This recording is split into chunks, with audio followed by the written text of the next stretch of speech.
Breast cancer, like many cancers, affects so many families, and not just the person diagnosed. You know, when my name came back on that pathology report, the first thing I thought about was my husband and my children. And it wasn't just about me, it was about our family as a whole. My name's Rhea. And I'm Gareth. And we have two wonderful daughters, 4 and 2 years of age, and we live on the south coast of New South Wales. In 2021, in February, I was diagnosed with breast cancer, and it was just the biggest pause button on life. From February, my treatment was like through my radiology scans and consultations with doctors and plastic surgeon, was a really fast period of life. It was appointment after appointment, knowledge intake, decision making, and it was just, I often refer to it as the 8-week sprint. It was like there was no time for breath. It was information overload.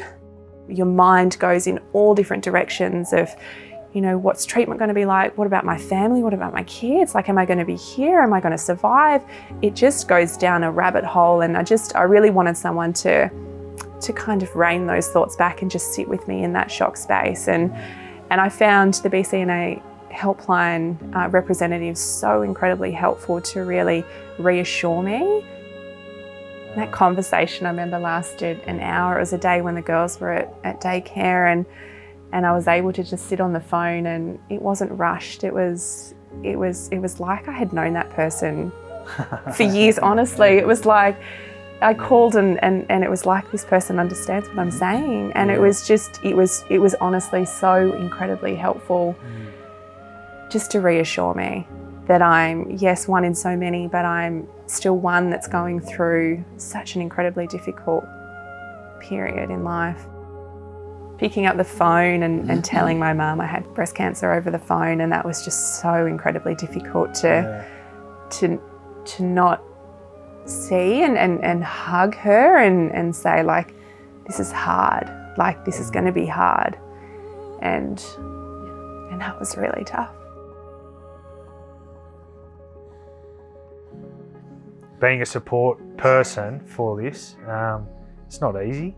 It is absolutely not easy, and it's real scary. I just think it's so good to have that support network there, and a big part of me just wants to be involved to be able to help other people. That's the reason why I decided to put my name down for the BCNA Pink Tradie. We've gone and purchased for ourselves and our crew a bunch of beanies, hats and socks, and it funds the ability to have people on hand to give out, you know, advice or just support in general.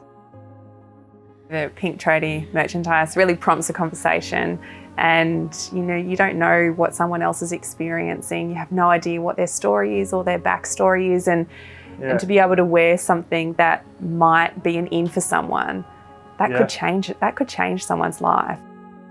From a deeper level, the reason I want to be involved is because I want to support Rhea and everything she's been through, you know. If I could have taken all of that away from Rhea, if there was anything I could do, I'd have done it. And this is something I can do. And that's a big thing for me.